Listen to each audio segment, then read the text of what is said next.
Good morning, everyone, and welcome back to Nez, the No Excuse Zone, where we don't make excuses, we produce results. We try to be the best that we could be each and every day, and we encourage those around us to do the same. Recently, I met this very interesting young man by the name of James Hatcher.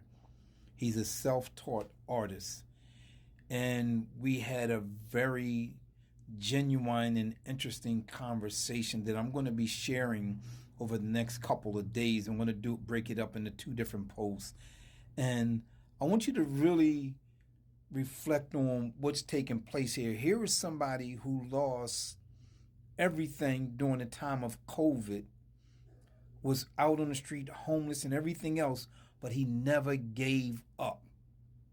He didn't make excuses. He pushed forward. Today, he has a talk show on the radio. He's an accomplished self-taught artist. He has a book that he wrote, and he changed his whole life around. And if anybody could have given up, if anybody could have used an excuse to not push forward, it was him.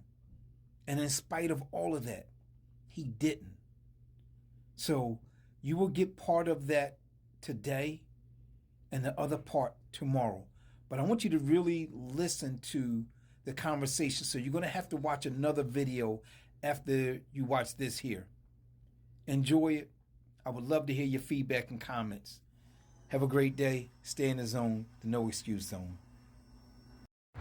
Hey everybody, peace and blessings. Good morning, and welcome back to Nez, the No Excuse Zone.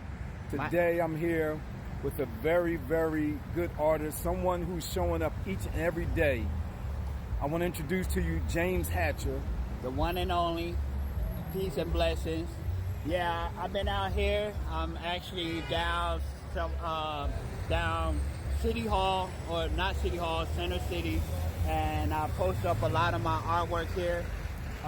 Nobody ever taught me how to do art, but I do it because during the pandemic, when everything shut down in the city, I wound up, my place was condemned. I wasn't the only one affected, but I was affected to the point where, one day I went back to my place and they had a condemnation letter on the door and everything was locked up. So I wound up, just being out here in the streets, and one day I was walking down the street, some guy was like, well, why don't you hold a sign? I'm like, I just can't ask people for help without showing I got a sense of purpose, because I didn't start out here, and not only that, I'm family oriented.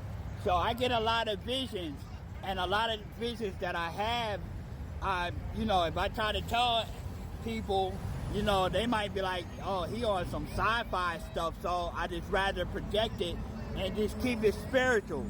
And so one day I had a dream to draw a seahorse inside of a crystal ball with these hands coming out of the ocean.